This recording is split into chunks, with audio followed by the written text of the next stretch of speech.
वैसे वो तुम्हारे लिए ज्यादा फिक्रमंद होगा या मेरे लिए होगा?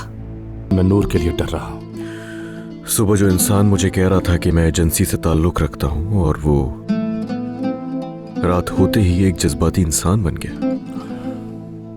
मगर नूर, वो मेरी मोहब्बत है, चाहता हूं मैं उसे। मैंने 3 साल अपनी जिंदगी के मौत की नींद में गुजारे। जब मैं जागी तो मुझे सिर्फ यही याद था कि मेरे शौहर के साथ शादी का दिन कैसा था।